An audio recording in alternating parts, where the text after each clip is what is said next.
कि हरियाणा में 10 साल में जो कांग्रेस बीजेपी की पार्टी ने जो किया उसका हिसाब मांग रहे हैं। कुछ अभी तक एक संकल्प तैयार किया है कि जिस प्रकार से बुढ़ापा पेंशन हम 6,000 करने जा रहे हैं, गैस सिलेंडर जो है वो 500 का करने जा रहे हैं, और जो बिजली की यूनिट है वो 300 बिजली की यूनिट फ्री करने जा रहे हैं। इसके अलावा जो पिछड़ा वर्ग के लिए क्रीमीलेयर है उसको हम 10 लाख करने जा रहे हैं, जिसमें कृषि आय और नौकरी की आय इंक्लूड नहीं होगी। पिछड़ा वर्ग अपना हिसाब मांग रहा है, दलित वर्ग अपना हिसाब मांग रहा है, व्यापारी अपना हिसाब मांग रहे हैं। किस प्रकार से सरेआम गोलियां मारकर व्यापारियों को मार दिया जाता है। फिर स्लोगन दिया है हांसी वासियों ने कि बदलाव की बयार है और हांसी भी तैयार है, क्योंकि व्यक्ति बड़ा नहीं होता, पार्टी बड़ी होती है। पार्टी संगठन जो भी निर्णय लेगा हम पार्टी संगठन के साथ। बिल्कुल मैं तो कहता हूँ मेरा गांव इकट्ठा हुआ, मेरा पुराना गांव जो उमरा है वो गांव इकट्ठा हुआ, पूरा सैन समाज भी इकट्ठा सैन समाज भी इकट्ठा हुआ, तो सब लोग हौसला बढ़ाते हैं और मुझे भी खुशी मिलती है कि भी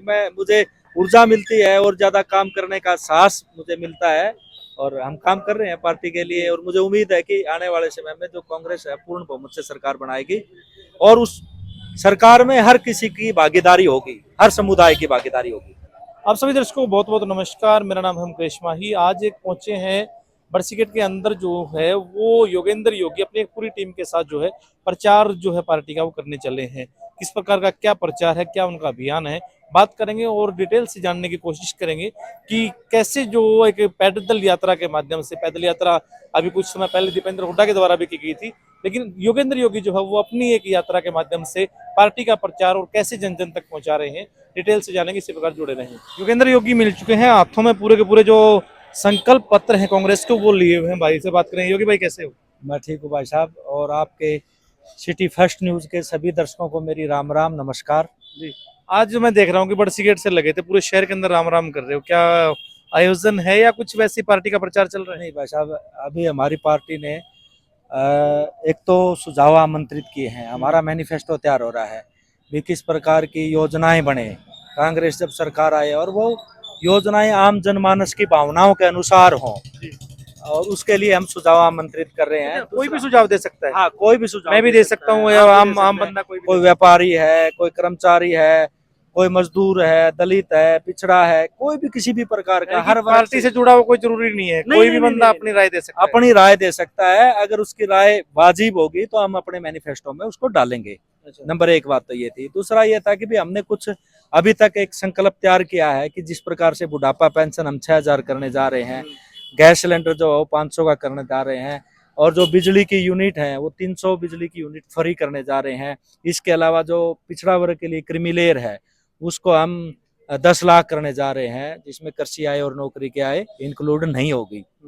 इसके अलावा जिस प्रकार से चाहे वो गरीबों के पीले राशन कार्ड बनते थे, आज जो है ना वो सब बंद हो गई। आप जब मैं बाजार में जा रहा था तो लोग शिकायत कर रहे थे कि भी हमारा जो फैमिली आईडी बनी लोग शिकायत लेके आने लग गए। हाँ हाँ बिल्कुल, सब अपनी अपनी शिकायत दर्ज करवा रहे हैं। दिख रहा है कि रास्ता बिल्कुल सीधा है। पोर्टल का कह रहे हैं कि भी हमारी आईडी जो ये यहाँ पे वो कार्ड बनता है, जो अपना प्रॉपर्टी आईडी, उसमें है ना लोगों के दूसरों के काम जो है, दूसरों का मकान जो है वो किसी दूसरे के नाम चढ़ रहे हैं। मतलब इतनी बड़ी ये पोर्टल ने इतना लोगों को तंग कर रखा है, सारे के सारे लोग शिकायत कर रहे हैं। तो हमारी सरकार ने ये निर्णय लिया है कि जो पोर्टल है ये पोर्टलों को बंद करेंगे और आम जनता के अनुसार सरलीकरण करेंगे कि जिस प्रकार से आम जनता जो है उन योजनाओं का लाभ ले सके, चाहे वो कृषि के मामले में हो। MSP की बात सरकार कर रही थी, लेकिन आज हम 2022 में कह रहे थे कि आय दुगनी करेंगे, लेकिन आज जिस प्रकार से किसान की आय दुगनी की तो बात गई, लागत दुगनी हो गई है। तो ये सारी की सारी चीजें हमारे मैनिफेस्टो में हैं, और आगे और भी जितने भी सुझाव आ रहे हैं, अभी जो कामगार लोगों के लिए सुझाव आ रहे हैं, दलितों के लिए जो सुझाव आ रहे हैं, अलग अलग समुदायों से जो सुझाव आ रहे हैं, वो सारे के सारे सुझाव हमारे माननीय हरियाणा प्रदेश के प्रभारी हैं दीपक बाबरिया जी, और हमने एक यात्रा निकाली है आदरणीय दीपेंद्र हुड्डा जी के नेतृत्व में, पद यात्रा, जिसका नाम है हरियाणा मांगे हिसाब। और मैं कहता हूं कि वो पद यात्रा न होके एक जन आंदोलन का रूप ले लिया है। हांसी में से भी निकली थी वो। हांसी में से भी निकली थी, और उसका ध्येय यही था कि भी लोगों को बताएं कि हरियाणा में 10 साल में जो कांग्रेस बीजेपी की पार्टी ने जो किया उसका हिसाब मांग रहे हैं। पिछड़ा वर्ग अपना हिसाब मांग रहा है, दलित वर्ग अपना हिसाब मांग रहा है, व्यापारी अपना हिसाब मांग रहे हैं। किस प्रकार से सरेआम गोलियां मारकर व्यापारियों को मार दिया जाता है, फिरौती मांगी जाती है, किस प्रकार से कानून व्यवस्था जो चरमरा गई है, किस प्रकार से हमारी बहन बेटियां जो पहलवान थी उनको सड़कों पर घसीटा गया, किस प्रकार से एमएसपी की ये बात करते थे, वो एमएसपी पूरी क्यों नहीं हुई। वो उन सारी चीजों का हिसाब मांगने के लिए आज हरियाणा जो है वो सड़कों पर दीपेंद्र हुड्डा जी के नेतृत्व में उतर रहा है और अपने अपने सुझाव जो है वो कांग्रेस पार्टी को भी दे रहे हैं कि किस प्रकार के जो सरकार जब कांग्रेस की आए तो किस प्रकार का मैनिफेस्टो बने, ताकि आम जनमानस के भावनाओं के अनुसार वो मैनिफेस्टो तैयार यानी हो। कि जो एसी कमरे में बैठ के अब वो मैनिफेस्टो तैयार नहीं हो रहा, पब्लिक से डायरेक्ट पूछा जा रहा है कि आप हमें बताइए किस बिल्कुल, प्रकार की जो बिल्कुल, चीजें हैं वो लेके आनी चाहिए कांग्रेस बिल्कुल। हमने देखो रेहड़ी वालों से अलग पूछ रहे हैं, जी। मजदूरों से अलग पूछ रहे हैं, अलग अलग जो यूनियन है उन लोगों से हम अपना अलग सुझाव मांग रहे हैं, जो मोची हमारे भाई हैं जो उसके ऊपर काम करते हैं उनसे अलग सुझाव मांग रहे हैं।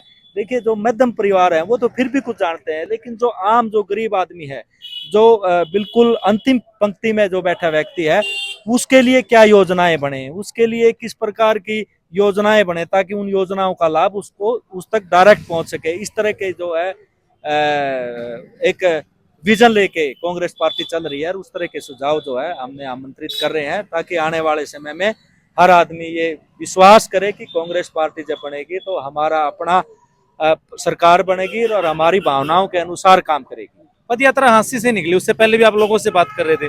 पद यात्रा के बाद में कुछ लोगों का माइंड भी डाइवर्ट हुआ, कुछ उन्होंने देखा होगा कैसा जनसमूह जो है वो दीपेंद्र हुड्डा के साथ चल देखिए रहा जिस प्रकार का जन आंदोलन का रूप लिया उससे तो लग ही रहा है, और पूरा हरियाणा जो जिस प्रकार से हिसाब मांगने के लिए तैयार हुआ है, तो मैं तो यही कहना चाहूंगा कि आज जो है वो बदलाव, एक हमने स्लोगन दिया है हांसी वासियों ने कि बदलाव की बयार है और हांसी भी तैयार है। है। योगेंद्र योगी भी तैयार है। देखिए वो पार्टी का निर्णय होगा, पार्टी सर्वे करवा कर जो है वो टिकट बांटेगी जिसको भी मिलेगी, क्योंकि व्यक्ति बड़ा नहीं होता, पार्टी बड़ी होती है। पार्टी संगठन जो भी निर्णय लेगा हम पार्टी संगठन के साथ हैं। जी, एक और यहाँ सर मिले हैं। बाबू जी क्या नाम है आपका? राजेंद्र सैन है। राजेंद्र जी कहाँ से हैं आप? मैं रोहतक से वैसे तो वैसे रोहतक आया से हुआ था। हैं। रोहतक तो बहुत मशहूर है जी, दीपेंद्र हुड्डा भूपेंद्र हुड्डा की नगरी है। हांसी के कैसा लग रहा है? आसिया के मुझे ठीक लग रहा है। मैं यहाँ से घूम के देखा, मैं यहाँ नौकरी भी की है। अच्छा। अब तो मैं रिटायर हो चुका हूँ 2015 से। हांसी में 3-4 साल यहाँ सर्विस की है। तो जब से भारतीय जनता पार्टी की 2014 से यहाँ सरकार बनी है ना, तब से यहाँ आम जनमानस में एक ऐसा सिस्टम पैदा हो गया, जो गरीब है गरीब होता चला गया, व्यापारी है वो ठगा गया है, महिलाएं हैं उनके लिए घर चलाना बड़ा मुश्किल हो गया है, और विद्यार्थी हैं जो स्टडी करते हैं उनका रोजगार छीन लिया गया है। तो इस तरह की बहुत सी समस्या है जो हमारा आज मुंह वाई खड़ी हुई है। इसका योगेंद्र योगी के साथ आप लगातार आप चल रहे हैं, कैसा एक जो प्रेम है लोगों का कैसा मिल रहा है योगी को? योगेंद्र योगी को हांसी के जो लोग चाहते हैं ना, वो एक गरीब परिवार से आता है, और इसका जो व्यवहार है, गरीब की एक और एक परिभाषा है कि जमीन से जुड़ा हुआ, नीचे से धरातल से शुरू हुआ है, ग्रास रूट से जुड़ा हुआ है, हर आदमी से मिलनसार है और सच्चा है, सच्चाई बोलता है, कभी झूठ नहीं बोलता, और पैदल चलता है।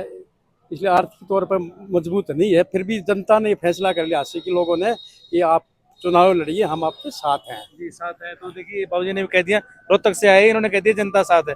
लोगों के साथ राम राम करते हो, वो भी आपका एक हौसला बढ़ाते होंगे कि लगे रही योगी भाई साथ। बिल्कुल बिल्कुल। मैं तो कहता हूँ मेरा गांव इकट्ठा हुआ, मेरा पुराना गांव जो उमरा है वो गांव इकट्ठा हुआ, पूरा सैन समाज भी इकट्ठा सैन हुआ। समाज भी इकट्ठा हुआ, तो सब लोग हौसला बढ़ाते हैं और मुझे भी खुशी मिलती है कि भी मुझे ऊर्जा मिलती है और ज्यादा काम करने का साहस मुझे मिलता है, और हम काम कर रहे हैं पार्टी के लिए। और मुझे उम्मीद है कि आने वाले समय में जो कांग्रेस है पूर्ण बहुमत से सरकार बनाएगी, और उस सरकार में हर किसी की भागीदारी होगी, हर समुदाय की भागीदारी होगी। चलिए योगी भाई धन्यवाद, क्योंकि उम्मीद पे जो है वो दुनिया का है। मैं आपको बहुत बहुत एक हमारी तरफ से शुभकामनाएं कि जिस प्रकार आप पूरी लगन से लगे हैं वैसे पार्टी आपकी तरफ जो है वो नजर बना के रखी। थैंक यू भाई, शुक्रिया, बहुत बहुत धन्यवाद। योगेंद्र योगी थे। और जैसा ये बाजार का जो इनका जो जनसंपर्क अभियान जो चल रहा है, पार्टी के प्रति जो प्रचार जो चल रहा है, आप क्या मानते हैं? कमेंट बॉक्स खुला है। जैसा वीडियो को लाइक करें, शेयर करें और अपनी जो राय है वो आप जरूर दें। और जैसे इन्होंने कहा कि कांग्रेस अपनी मैनिफेस्टो के लिए राय जो है वो इनवाइट कर रही है, तो आप भी कुछ बताना चाहें